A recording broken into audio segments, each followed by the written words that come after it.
And we're back here on the GSMC Baseball Podcast, bringing you our second segment. But before we do that, I'd like to ask you again to please like and follow the show. We do get a number of questions from viewers, so to ensure that your question does get read in the air, please use the link, gsmcpodcast.net. It really does help the show, and it really does mean a lot, so thank you so much for that. And let's get back into the show for today. All right, so our second segment is going to be talking about the Mets and some pitching news involving them. So let's get into it. So, obviously, the Mets have been a very interesting team over the past few weeks or so. I've done a few segments on them just because, simply put, they are the hottest team in baseball right now. And putting my bias aside, I mean, you can see the two Mets jerseys back there. Even though I do like the Mets, you have to admit there have been a lot to talk about. There has been a lot to talk about with them, so it's not exactly like I'm just making things out of thin air. But so I have stopped talking about them a little bit recently just because it's gotten a lot, but I did want to go in here today and give some updates on them. So there is some pitching news involving them. So first off, Kodai Senga, the ace of their staff, runner-up for Rookie of the Year last year, is going to be doing a rehab start in Brooklyn tomorrow. So that should be interesting. Brooklyn Cyclones, of course, the high A affiliate of the Mets. Senga has been out for the entire year with a shoulder injury he sustained in spring training. And, of course, it's been a missing piece for this Mets team. I mean, he's easily their best pitcher on their roster right now. So getting him back should be huge, and it will be very interesting to watch the rehab start and seeing what does happen. After that, we have their top pitching prospect, Christian Scott. He made a few starts for them in the big leagues. Did pretty well, really flashed. Had one rough start against Tampa Bay, but other than that was really, really good and showed a lot of great stuff. He is going to be recalled to the major leagues and is going to make the start tomorrow versus Washington. So that should be fun. And definitely something that I will be watching. Very interested to see how he does perform coming back to the big leagues. I really think highly of him. I think, honestly, he's going to do very, very well. And I think there is a lot to like there with Scott, so it should be interesting. And then after that, we have another one of the pitching prospects, who's Jose Butto, a guy who really shined this year when going up to the major leagues. He is being recalled. Apparently, he's going to be working out of the bullpen, as the Mets bullpen has just been absolutely horrible. I mean, every word you could find that is absolutely horrible. That relates to horrible is that word. I mean, they've been absolutely awful. So, yeah. Budo coming up will be a nice fit to the Mets rotation or the bullpen. It seems like it'll be bullpen right now, but would not be surprised he's back in the rotation there. So, yeah, just going over this right now. I mean, the Mets have had pitching issues really all year, and I think a lot of it has to do with Senga being out. Now, it's not exactly like this came out of nowhere. I mean, Senga had his contract put down a little bit when he did sign with the Mets because of some stuff that came up in his MRI and his medical stuff. So, again, it's not like this came out of nowhere for the Mets. I'm sure they were bracing for it at some point. I mean, as you can see, that is a Senga jersey right there, SoftBank Hawks. So, just we weren't going to talk about him, but yeah, the rehab start on Wednesday should be very interesting to watch. I'm sure a lot of Mets fans will be there in Brooklyn. I may be there, not sure yet. We'll be trying to go, but it's a long ways away from me, even though I'm in New York City. So, overall, getting Senga back is going to be a huge thing for the Mets. And also calling up Scott and Budo should really, really help out with this team. I mean, yesterday you saw a clear example of what this Mets team is right now. An elite offense that looks to be elite for a long time this year, but a pitching staff that is just so flawed. I mean, the Mets were up 9-3 in extra innings, had a huge 6-run inning after going to extras with the Nationals, and then won the game 9-7, gave up 4 runs.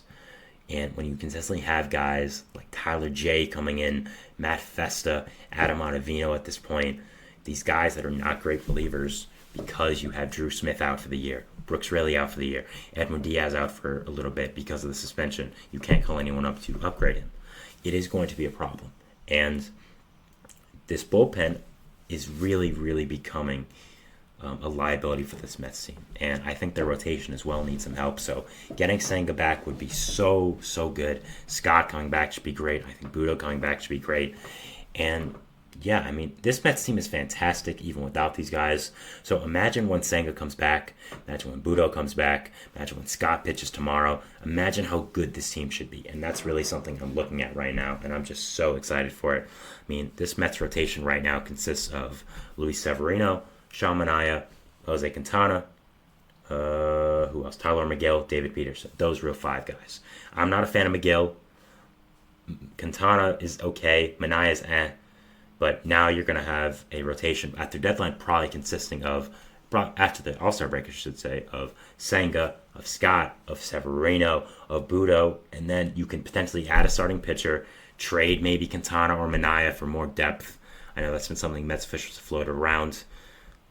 Also, I'm not big on David Peterson or Tyler Miguel. I would just get those guys out of here. I mean, they've been on the team for 2-3 years now and have never progressed at all, never have made any strides as a prospect, quote unquote. So, overall, this Mets rotation should look much different after the All-Star break, and calling up both these guys, Scott and Budo, should help out this team a lot. And again, this offense looks to be elite right now. I mean, Francisco Alvarez, Pete Alonso, Jose Iglesias, who also has the top pop song on the Latin chart, which is crazy. Francisco Lindor, Mark Vientos, Brennan Nimmo, who hopefully should be okay after having a nasty injury in his hotel room. Starling Marte should come back. This Mets offense is elite, and it has been elite for some time now, and I think it'll continue to be really good. Maybe not as good, but still really good. Harrison Bader as well, who I forgot has been playing really well. So overall, this team has been very, very exciting. There's been a lot going right for them, but the problem is their bullpen depth. I mean, it has been really bad. We saw yesterday as a key example. If you weren't watching the game, you want just how bad it was and what happened with the game, go look at the condensed game on OMB YouTube channel. I'm sure it's great there. But yeah, imagine how good this Mets team will be when they get these pitchers back, when they get these elite guys back. And I'm very excited to watch it. I'll be very interested to see what is going to happen with them.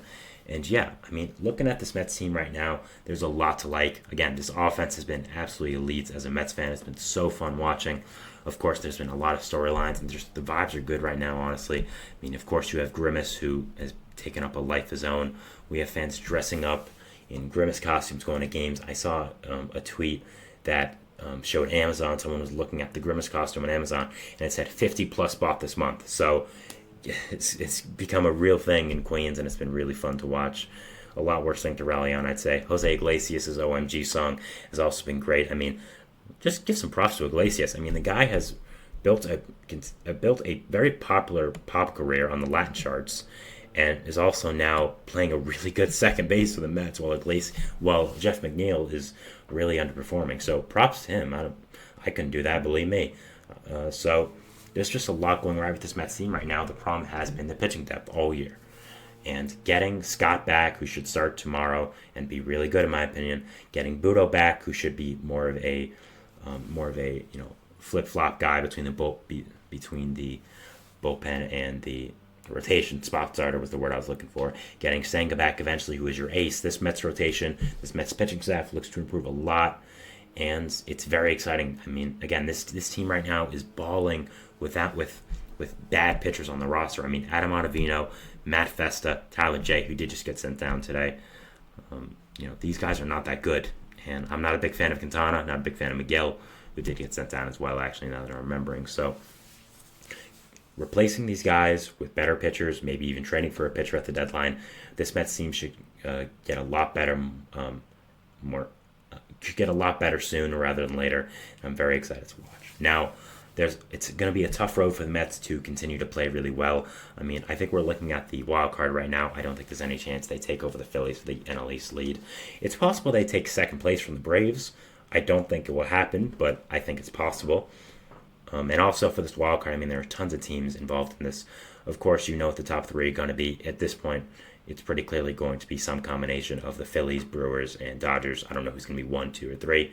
I would assume it's going to be Phillies, Dodgers, and then Brewers, but we don't know. And then for wild card, Braves are going to be the 4 seed. We know that. And then 5 and 6, it's going to be some combination of Mets, Pirates, Diamondbacks, Padres. Giants. I don't know if I said them. Reds. Like, there's a ton of teams involved in this. In my opinion, I've said it before, I really think the Mets, Padres, and Diamondbacks are ahead of all these other teams within this group. So it's going to be a dogfight till the end for this wildcard seed, and I think the Mets really have to step up with their pitching. Really have to just consistently lock down games. Getting Diaz back should help with that. And, getting these pitchers back up to the MLB is going to be a really good sign, and I'm very excited to watch them. Very excited to see what is going to end up happening with this Mets team when these guys do come back and how they are going to end up performing. So, just very excited to see this Mets team. A lot of pitching news going on with them, and I am interested to see what is going to happen with them. So, that is it for our second segment here, talking about the Mets and some pitching news involving them. We'll be moving into our third segment, which is going to be talking about Tim Anderson and his DFA by the Miami Marlins. So yeah, we'll be going over that, and we'll be going over just my thoughts on it and stuff in general. So yeah, we'll see you after the break. So thanks, and bye. Looking for your daily fix of sports talk without having to pay for it? GSMC Sports Network is available on YouTube. Just search